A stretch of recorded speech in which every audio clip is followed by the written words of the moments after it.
स्वागत है आपका हमारे channel POB horror official channel में।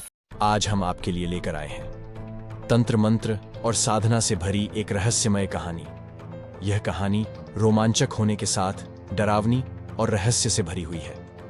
कहानी का नाम है मायाविनी और इस कहानी के लेखक है पंडित श्री अरुण कुमार शर्मा जी। अब आप समझ गए होंगे कि कहानी कितनी इंटरेस्टिंग होने वाली है। अगर आप हमारे चैनल पर नए आए हैं तो चैनल को सब्सक्राइब करना ना भूलें, जिससे आप हमारी कहानियों से जुड़े रहें। तो देर ना करें, अभी सब्सक्राइब करें। आप अपने ईयरफोन हेडफोन लगा लीजिए। चलते हैं इस रहस्यमय कहानी के सफर में।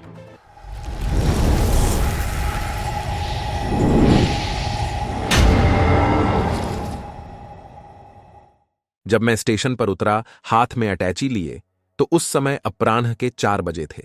स्टेशन पर सन्नाटा बिखरा था। मेरे साथ जो 4-5 यात्री उतरे थे वे न जाने कहां गायब हो चुके थे। स्टेशन मास्टर बंगदेशीय थे। नाम था शरत बाबू। प्रौढ़ वय के सज्जन पुरुष थे, महाशय। जब मैंने बंगला भाषा का प्रयोग किया तो मुझे बंगाली ही समझ बैठे वह। उनकी यह समझ मेरे बड़े काम आई। तुरंत घुल मिल गए। प्लेटफार्म के अंतिम छोर पर शरत बाबू का रेलवे क्वार्टर था। पत्नी और एक पुत्री के साथ रहते थे वह। परिचय होने के बाद थोड़ा अधीर हो उठे थे शरत बाबू। बोले, बॉम्बे मेल आने वाली है, बस उसी को रास्ता देकर खाली हो जाऊंगा। मैं फिर क्या, कल सवेरे 10 बजे तक का समय अपना है। खूब बातचीत होगी। थोड़ी ही देर बाद बॉम्बे मेल धड़धड़ाती हुई आई और तूफान की तरह निकल गई। हरी झंडी दिखाने के बाद माथे का पसीना पोंछा और मुझे साथ लिया और फिर चल पड़े अपने क्वार्टर की ओर शरत बाबू। अपनी पत्नी और पुत्री से परिचय कराया शरत बाबू ने। पत्नी का नाम था सुनीता और पुत्री का नाम था संगीता। मां और पुत्री के नाम के आगे और पीछे एक ही अक्षर। बड़ा ही सुंदर लगा मुझे। इसे सौभाग्य सूचक माना जाता है। मां और पुत्री दोनों में जैसे बंगाल का सारा सौंदर्य सिमट आया है, ऐसा लगा मुझे। सांझ घिर आई थी। पचमढ़ी जाना संभव नहीं था अब, इसलिए रात्रि में रुकना पड़ा। शरत बाबू ने अपनी बिरादरी का मानुष समझकर प्रेम पूर्वक सारी व्यवस्था कर दी। रात्रि भोजन के समय शरत बाबू अचानक पूछ बैठे, पचमढ़ी कैसे जाना हो रहा है आपका? प्रश्न सुनकर थोड़ा अधकचा गया। फिर अपने को संभालते हुए बोला, मैं एक तांत्रिक सन्यासिनी का दर्शन करने के लिए आया हूं यहां। यह सुनकर एक बारगी चौंक कर मेरी ओर स्थिर दृष्टि से देखने लगे शरत बाबू। उस समय उनकी दृष्टि में भय, आतंक और आश्चर्य का मिश्रित भाव था। लेकिन क्यों, समझ में नहीं आया उसका कारण मुझे। फिर सिर झुकाकर धीरे धीरे भोजन करने लगे। वह फिर कोई बात नहीं हुई।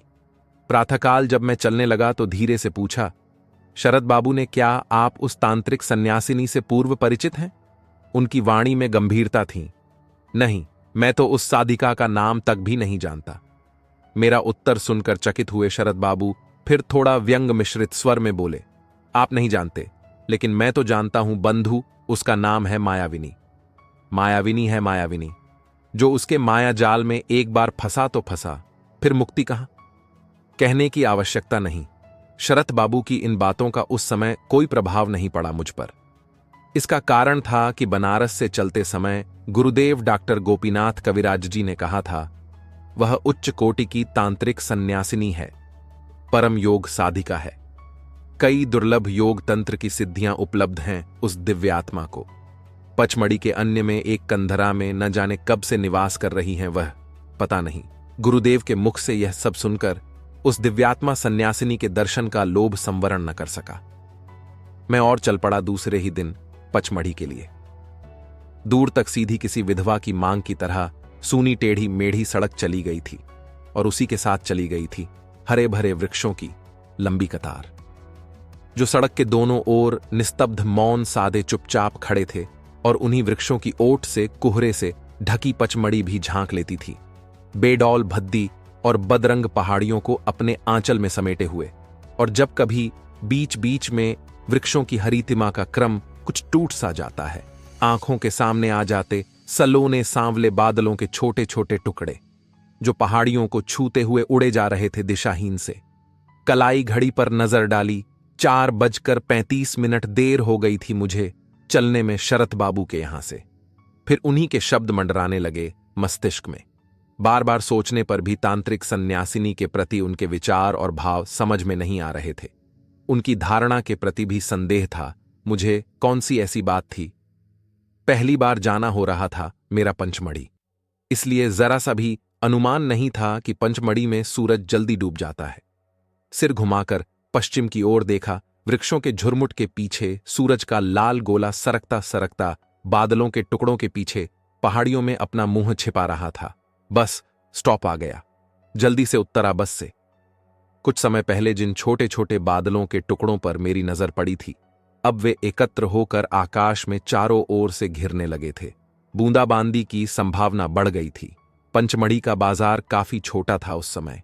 25-30 दुकानों के अलावा जरा हटकर एक पुरानी धर्मशाला थी और उसी से सटा हुआ एक लॉज भी था, जिसके सामने चाय और समोसे की एक छोटी सी दुकान थी।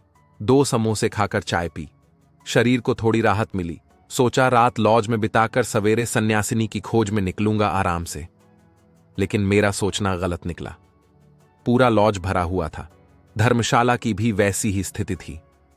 अब क्या किया जाए? और तभी एक सज्जन पुरुष से पता चला कि वहां से लगभग 2-3 फरलांग दूर पर एक सरकारी गेस्ट हाउस है। उसमें ठहरने की व्यवस्था हो जाएगी, क्योंकि उधर शीघ्र कोई आता जाता नहीं। अब तक नीले आसमान की छाती पर तैरते काले भूरे बादलों को देखकर लगा कभी भी बारिश हो सकती है।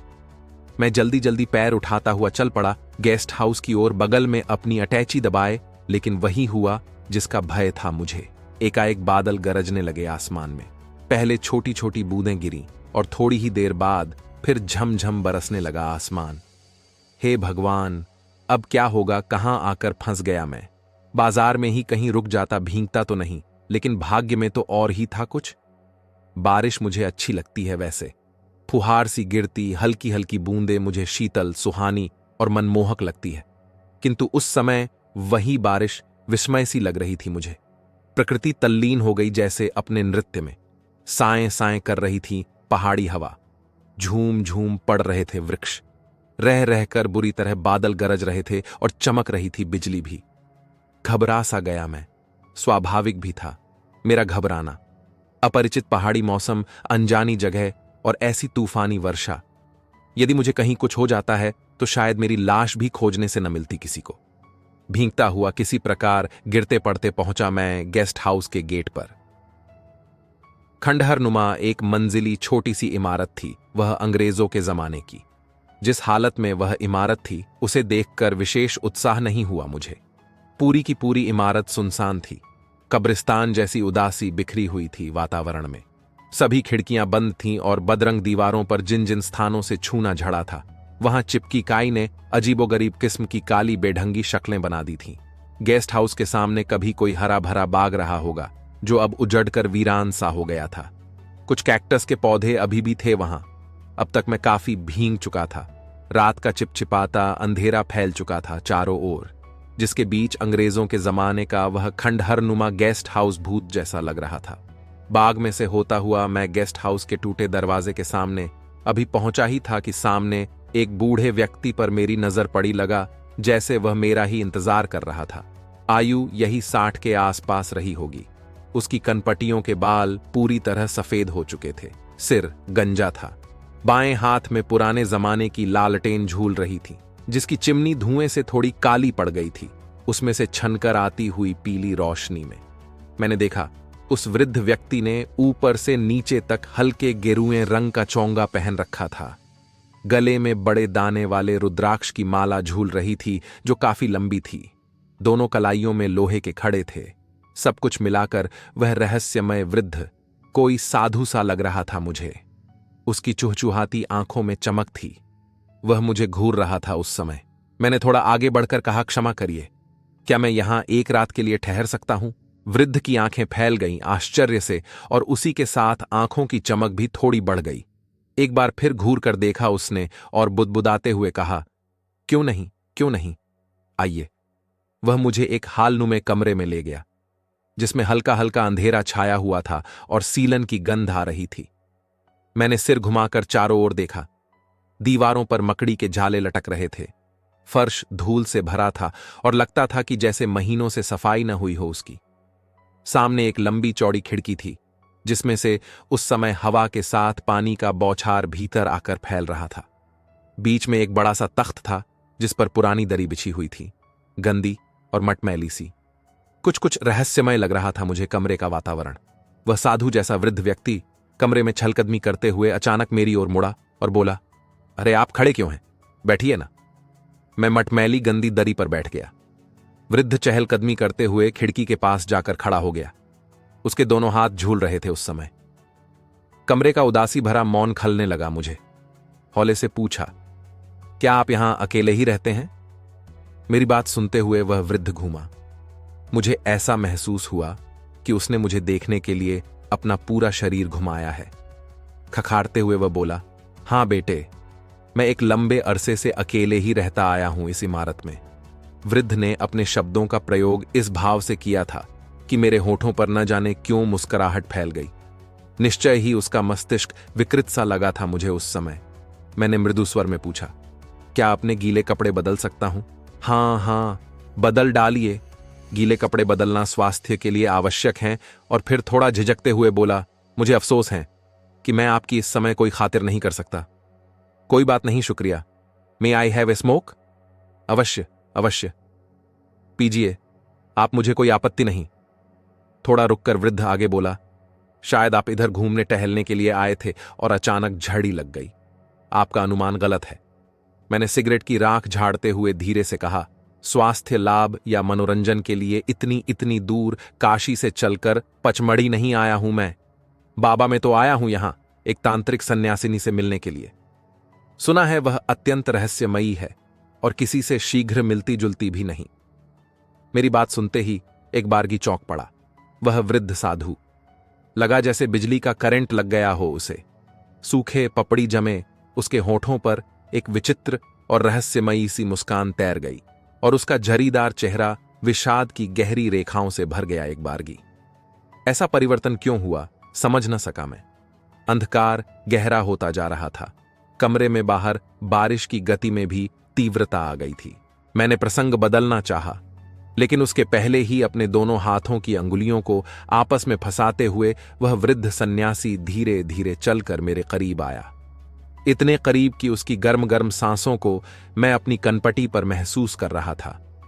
धीरे से अपना बायां हाथ मेरे कंधे पर रखा उसने। आप उस सन्यासिनी को पहले से जानते हैं? नहीं। क्या आप उसका नाम जानना चाहेंगे? जी जी, हां, उसका नाम है सिद्धेश्वरी मां। सचमुच वह सिद्ध सन्यासिनी है, इसमें संदेह नहीं। यह सुनकर दंग रह गया मैं एक बारगी। क्या यह वृद्ध साधु उस तांत्रिक सन्यासिनी से भली भांति परिचित है? होगा तभी तो। हिम जैसे उसके शीतल हाथ के स्पर्श से न जाने कैसी रोमांच की विचित्र अनुभूति हुई मुझे, जिससे एक सनसनी मेरे सारे शरीर में दौड़ गई। उसका हाथ धीरे से मैंने हटा दिया और हकलाते हुए धीरे से पूछा, क्या आप सिद्धेश्वरी मां से पूर्ण परिचित हैं? कमरे का वातावरण अब तक और अधिक रहस्यमय हो गया था। एक अनपेक्षित सी गंभीरता और एक विचित्र सी मनहूसियत छाती जा रही थी वहां। वृद्ध साधु खिड़की के बाहर बिखरे घोर अंधकार की ओर देखते हुए गंभीर स्वर में बोला, मैं परिचित न होऊंगा तो भला और कौन होगा? मेरी समझ में नहीं आया कुछ। सोचने लगा, इस वृद्ध साधु का क्या संबंध हो सकता है सिद्धेश्वरी मां से? क्या यह साधु भी कोई तांत्रिक हैं या और कुछ? मैंने देखा लालटेन की पीली रोशनी में वृद्ध कांप रहा था। उसका पूरा शरीर हिल रहा था, न जाने क्यों। अब तक दूसरी सिगरेट सुलगा ली थी मैंने। सिगरेट का धुआं कमरे में चारों ओर फैलने लगा। शायद सिगरेट की गंध पाकर वृद्ध साधु खिड़की बंद कर मेरे करीब आया और अकस्मात उसने पूछा, आत्ममुक्ति पर विश्वास करते हैं आप? क्या चाहता है वह? मेरी इच्छा हुई कि जोर से ना कर दूं, लेकिन उसके चेहरे पर नाचती उत्कंठा एवं उद्विग्नता को देखते हुए उसे निरुत्साहित आत्ममुक्ति में इस बार मेरे चौंकने की बारी थी। क्या कहना करने का साहस नहीं हुआ मुझे। मैंने कहा, जी हां, जहां तक मेरा विचार है आत्ममुक्ति किसी न किसी अवस्था में संभव अवश्य है। आत्मा मुक्त होने पर परम शांति का अनुभव करती है, ऐसा पढ़ा सुना है मैंने। वह मेरे और निकट आ गया और बोला, मुझे लग रहा है कि आपको मेरे प्रति पूर्ण सहानुभूति है। सोचता हूं आपको सब कुछ बतला ही दूं। क्या आप मेरी कथा सुनेंगे? अवश्य, लेकिन आप भी बैठ जाइए। इससे मुझे आपकी कथा सुनने में सुविधा होगी। वृद्ध तख्त के एक ओर बैठ गया। कुछ कहने के लिए उसके होंठ स्पंदित हुए थे कि सहसा सहमी दृष्टि से उसने खिड़की की ओर देखा और फिर थोड़ा सिहर कर कहा, आज से 110 वर्ष पहले मेरी बलि दी गई थी। बलि क्यों? मेरा खून सर्द हो गया। हृदय की गति अवरुद्ध सी होती जान पड़ी। उसके विलक्षण हाव भाव से मुझे ऐसे ही किसी अनपेक्षित अप्रत्याशित रहस्य उद्घाटन की आशा थी, लेकिन मुझे रंचमात्र भी विश्वास नहीं था कि रहस्य उद्घाटन इतना सनसनीखेज और इतना भयंकर भी हो सकता है। कई क्षणों तक मैं स्तब्ध रहा, किंतु फिर साहस करके बोला, फिर सशरीर मेरे सामने कैसे हैं आप? वृद्ध की आंखें चमक उठी एक बारगी। एक लंबी सांस लेकर वह बोला, इसी कारण परेशान हूं और हूं अशांत। कहने की आवश्यकता नहीं, प्रेतशास्त्र पर गहरा अध्ययन किया है मैंने, कई पुस्तकें भी लिखी हैं मैंने। कुछ विशिष्ट प्रेत आत्माएं कुछ समय के लिए अपनी वासना के आधार पर पूर्व स्थूल शरीर का निर्माण कर लेती है। इसलिए जब उस वृद्ध साधु ने यह कहा कि उसका वह प्रेत शरीर है और जिस शरीर की बलि दी गई थी उसका नर कंकाल कहीं टंगा हुआ है, तो उसका प्रभाव मुझ पर नगण्य ही रहा। लेकिन नर बलि की बात ने मुझे चिंतित और थोड़ा विचलित कर दिया था अवश्य। क्यों बलि दी गई थी आपकी, और दी किसने थी? मैंने थोड़ा सहिष्णु होकर पूछा। यही तो मेरी कथा है भाई। वह एक क्षण के लिए रुका इतना कहकर, और फिर बोला, आपका नाम क्या है? मुझे आश्चर्य हुआ, आखिर नाम जानकर करेगा क्या ये? मैंने बतलाया, अरुण कुमार शर्मा। मेरा नाम सुनकर हो होकर हंसने लगा वह वृद्ध साधु। हंसने हंसते अंत में खांसने लगा, और जब खांसी बंद हुई तो बोला आश्चर्यचकित भाव से, क्या आप वहीं अरुण कुमार शर्मा हैं जो पिछले कई वर्षों से पराविज्ञान पर शोध और अन्वेषण कार्य कर रहे हैं? जी हां, मैं वहीं अरुण कुमार शर्मा हूं। मैंने दूसरी सिगरेट जलाते हुए उत्तर दिया। तब तो मेरी कथा पर आपको पूरा विश्वास होगा। मैंने समर्थन में सिर हिलाया। हां, तो 110 वर्ष पहले मैं भी आपकी ही तरह योग और तंत्र मंत्र के चक्कर में इधर उधर भटक रहा था। उस समय आपकी ही तरह मैं भी जवान, स्मार्ट, सुंदर और आकर्षक व्यक्तित्व का धनी था। तंत्र मंत्र का चक्कर अवश्य था, मगर मैं तो सरकारी नौकरी करता था। हां, मैंने आपको अपना नाम नहीं बतलाया। मेरा नाम है चंद्रभूषण भारद्वाज। उस समय कालिंपोंग में था मैं। वहां महाकाली का अति प्राचीन मंदिर था, शायद अब भी हो, कहां नहीं जा सकता। खैर, मंदिर से सटे एक छोटे से कमरे में एक तंत्र साधक रहते थे। लगभग 50-60 के रहे होंगे। नाम था वामाचरण। बंगाली सज्जन थे, मजबूत कदकाठी के थे, रंग गोरा था, छोटी सी दाढ़ी, लेकिन सिर मुड़ा हुआ था और आंखों में चमक थी। लाल वस्त्र पहनते थे, माथे पर सिंदूर का गोल टीका लगाते थे, बोलते बहुत कम थे, काम से काम रखते थे। मेरा उनके प्रति आकर्षित होना स्वाभाविक था, जिसका परिणाम यह हुआ कि मुझे अपना शिष्य बना लिया उन्होंने दीपावली की रात में विधिवत दीक्षा देकर। मैंने अब नौकरी छोड़ दी और गुरुदेव के साथ रहकर तांत्रिक साधना करने लगा मैं। मगर बाद में पता चला कि तंत्र साधना अत्यंत रहस्यमयी और गूढ़ है। सबके बस की बात नहीं उसकी साधना करना। अब मैं गुरुदेव को बाबा कहकर संबोधित करने लगा था। उनके आदेश के अनुसार कोट पैंट फेंककर लाल वस्त्र मैं भी धारण करने लगा था। सिर मुड़ाकर दाढ़ी रखने लगा उनकी तरह। बाबा थोड़ी घुमक्कड़ प्रवृत्ति के थे। एक बार मुझे आसाम ले गए अपने साथ। गंगा और ब्रह्मपुत्र के संगम के ऊपर एक महाश्मशान था। चारों ओर गहरी निस्तब्धता थी वातावरण में।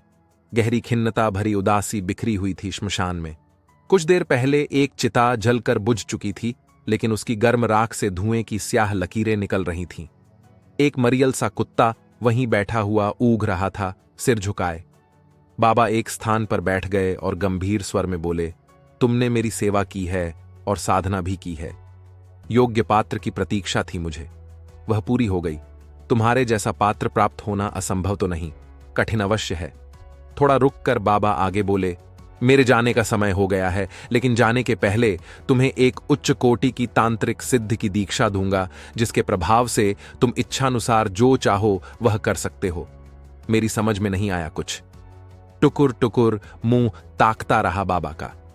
मैंने देखा बाबा ने एक अंजुली गंगा का पानी लिया, कोई मंत्र पढ़ा और फिर अंजुली का पानी सामने की ओर उछाल दिया, और फिर देखते ही देखते गंगा की धारा से एक अति स्थूल काय काला व्यक्ति बाहर निकला। वह पूर्ण नग्न था। उसकी गर्दन मोटी थी और सिर कोहड़े जैसा था। उसकी आंखें बड़ी बड़ी और लाल थीं। वह पानी के बाहर निकलकर बाबा के सामने आया। बाबा ने हाथ हिलाकर कोई संकेत किया। कौन था वह? क्या कोई मानवेतर प्राणी था? कुछ समझ में नहीं आ रहा था। भय मिश्रित भाव से देख रहा था मैं उस भयानक व्यक्ति को। और तभी मैंने देखा बाबा के चारों ओर दर्जनों मानव खोपड़ियां फैल गईं और उन खोपड़ियों के बीच में लंबा चौड़ा नर कंकाल नृत्य करने लगा। बड़े बेढंगे ढंग से नृत्य कर रहा था वह नर कंकाल। उसी समय एक हवन कुंड बन गया वहां और उसमें जलने वाली आग की ऊंची लाल पीली लपटें आकाश में उठने लगी और उस हवन कुंड के पास मदिरा से भरी कई बोतलें, हवन की सामग्री और अनचीन्ही वस्तुएं न जाने कहां से आ गई वहां। किसने की थी उन तांत्रिक वस्तुओं की सृष्टि? अविश्वसनीय चमत्कार था। वह सब कुछ देर तक बाबा शांत भाव से बैठे रहे। उसके बाद उन्होंने जलते हवन कुंड में मदिरा की आहुति दी। आग भभक उठी। लाल पीली लपटें चारों ओर फैलने लगी। उस समय मुझे गौर आश्चर्य हुआ और थोड़ा भय भी, जबकि मैंने देखा उन लाल पीली लपटों के बीच से एक रहस्यमयी काली छाया ऊपर उठ रही थी। बाद में सब कुछ स्पष्ट हो गया। वह एक 15-16 वर्षीय कन्या की छाया थी। किसी छोटी जाति की लगी मुझे। रंग काला था लेकिन शरीर सुगठित और चेहरा आकर्षक था। उसकी बड़ी बड़ी आंखें न जाने किन रहस्यों से भरी लगी मुझे। पलकें नहीं गिर रही थीं, पुतलियां स्थिर थीं। उस विचित्र और रहस्यमयी कन्या में गांभीर्य था। नवयौवन की चंचलता नहीं थी। रंग काला होने पर भी उसमें न जाने कैसा विचित्र आकर्षण था। वह पूर्ण नग्ना थी। धीरे धीरे आग की लपटों के बाहर निकलकर बाबा के सामने बिछे लाल आसन पर बैठ गई वह रहस्यमयी कन्या। अपने तांत्रिक अनुष्ठान में लीन थे बाबा। उन्होंने एक बार सिर घुमाकर उस कन्या की ओर देखा और फिर अपने कार्य में लीन हो गए। अग्निकुंड में प्रकट होने वाली वह श्यामा कौन थी, ये मेरे लिए अति रहस्यमय था। निश्चय ही वह कोई और थी, मनुष्य नहीं थी, इसमें संदेह नहीं। और तभी न जाने किधर से एक युवती प्रकट हो गई श्मशान में। उसकी आयु 25-30 के लगभग रही होगी। गोरा रंग था। सिर के काले स्याह बाल बिखरे हुए थे। न जाने कितने सपनों से भरी बड़ी बड़ी भौराली आंखें। मस्तक पर लाल सिंदूर का बड़ा सा गोल टीका और गले में मोतियों की कई मालाएं। लाल चौड़े पाड़ की साड़ी पहने थी वह। उसके होठों पर मंद मंद मुस्कुराहट थी। अति प्रसन्न दिखी वह रहस्यमयी युवती मुझे। उस अज्ञात युवती के प्रकट होते ही बाबा की आहुति बंद हो गई और बाबा सिर घुमाकर प्रसन्न भाव से बोले, आ गई रोहिणी, तुम्हारी ही आवश्यकता थी मुझे इस समय।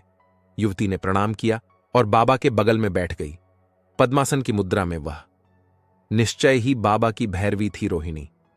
यह समझते देर न लगी मुझे और यह भी समझते देर न लगी कि रोहिणी किसी उच्च कुल से संबंधित थी। न जाने कैसे बाबा ने दीक्षा देकर अपनी भैरवी बना लिया था रोहिणी को। मैं तो यह जानता था कि बिना भैरवी के तांत्रिक साधना कैसी, सफलता कहां मिलेगी बिना भैरवी के। भैरवी तो एक अति आवश्यक अंग है तंत्र साधना मार्ग का। बड़े भाग्य से साधक को योग्य और अनुकूल भैरवी उपलब्ध होती है। मां महामाया की जब अनुकंपा होती है तभी साधनानुकूल भैरवी के दर्शन होते हैं, अन्यथा नहीं। साधक के साधना मार्ग में कोई त्रुटि होने पर, कोई गड़बड़ी होने पर, किसी प्रकार की विकट स्थिति उत्पन्न होने पर अथवा किसी प्रकार की बाधा उत्पन्न होने पर संभाल लेती है भैरवी। मैंने देखा अब बाबा हवन कार्य को बंद कर रक्त, चंदन, जवा, पुष्प और अक्षत से भैरवी की पूजा कर रहे थे। भैरवी के नेत्र बंद थे। उसके बाल पीठ पर बिखरे हुए थे। एक विशेष प्रकार की दिव्य आभा से दप दप कर रहा था भैरवी का मुखमंडल। भैरवी पूजा के बाद बाबा ने फिर शुरू कर दिया तांत्रिक हवन। लाल पीली लपटें फिर उठने लगी हवन कुंड से। उस काले मोटे व्यक्ति ने नरमुंडों को उठाकर हवन कुंड के चारों ओर क्रम से रखा और फिर उनमें मदिरा उड़ेली। अब तक नाच रहा नर कंकाल एकाएक गायब हो गया था। न जाने कहां। हवन कुंड से कच्चे मांस के जलने की दुर्गंध निकलकर चारों ओर फैलने लगी थी। श्मशान के उदास वातावरण में पश्चिम के पहाड़ों के पीछे सूरज डूब चुका था। अब सांझ की स्याही बिखरने लगी थी चारों तरफ।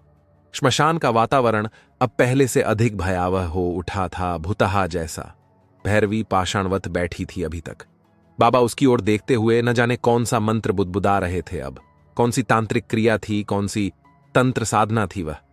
समझ में नहीं आ रहा था, और यह भी समझ में नहीं आ रहा था कि कौन सी सिद्धि देंगे मुझे बाबा इस भयंकर और अति रहस्यमय तांत्रिक अनुष्ठान के पश्चात।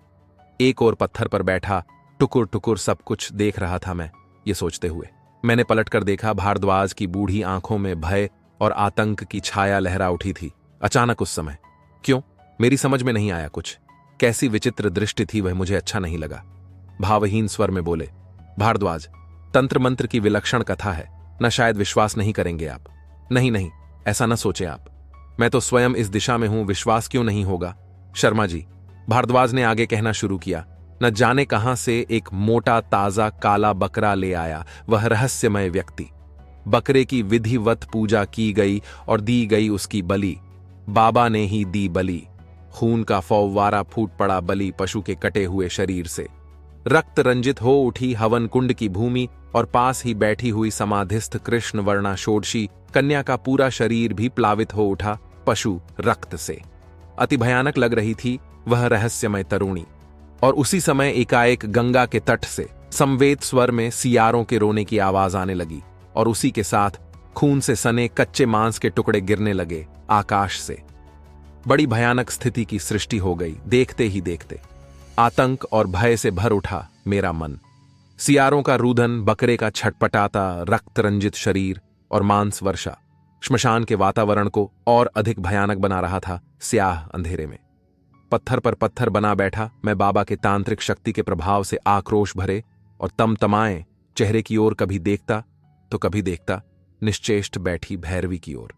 सच तो यह था कि मेरी आंतरिक स्थिति बड़ी दयनीय हो रही थी श्मशान के भयावह वातावरण में उन रहस्यमयी तांत्रिक क्रियाओं को देखकर।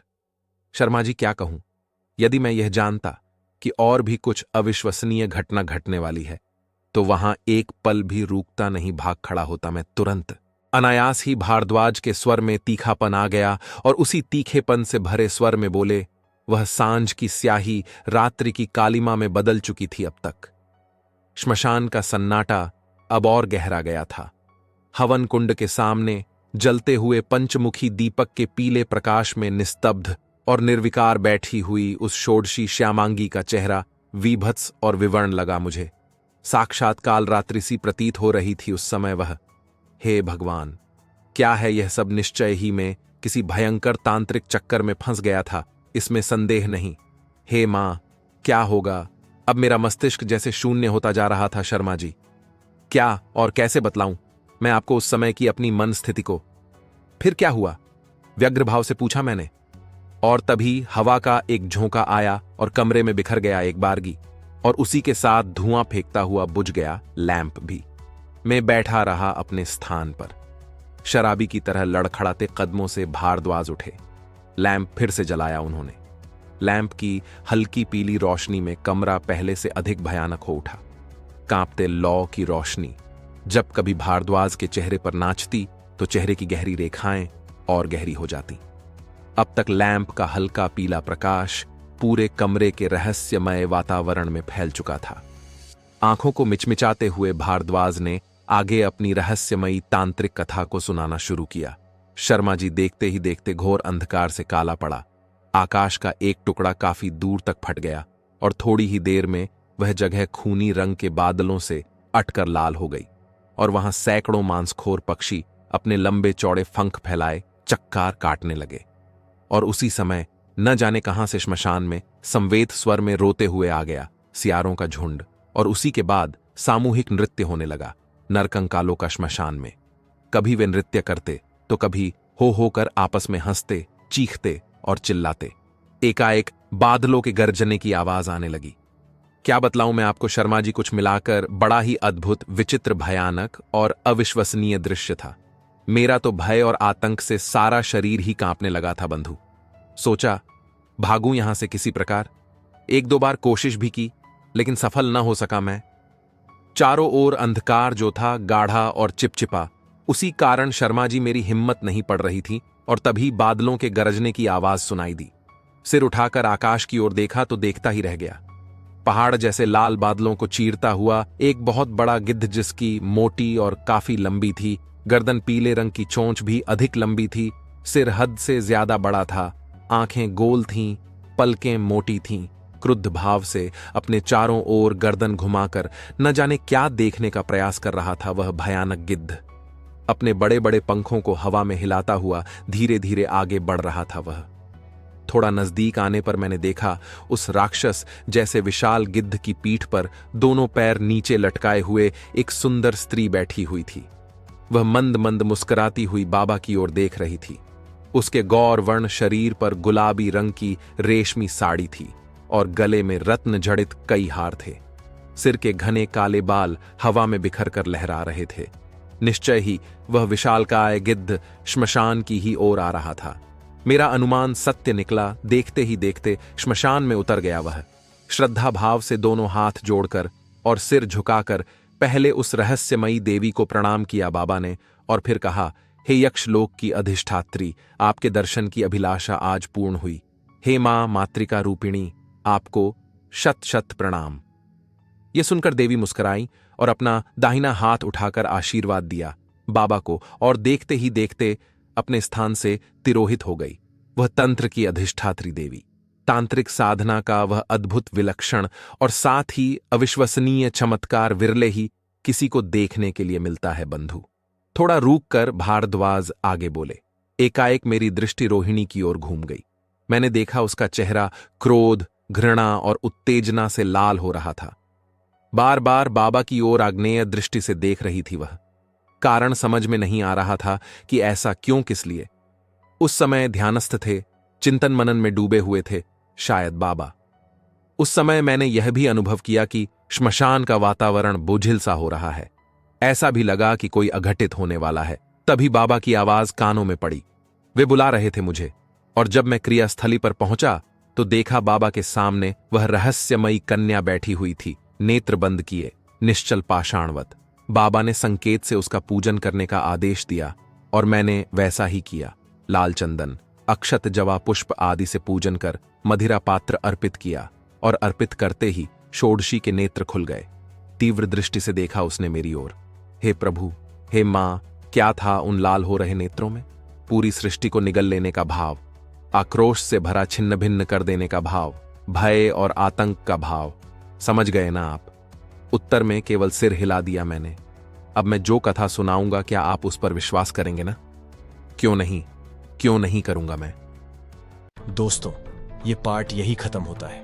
क्या आपको भी यकीन हो रहा है जो वो बाबा अपनी कहानी सुना रहे हैं? कमेंट करके जरूर बताएं। आगे की कहानी सुनने के लिए बस थोड़ा सा इंतजार करें, जल्द ही अपलोड कर दूंगा।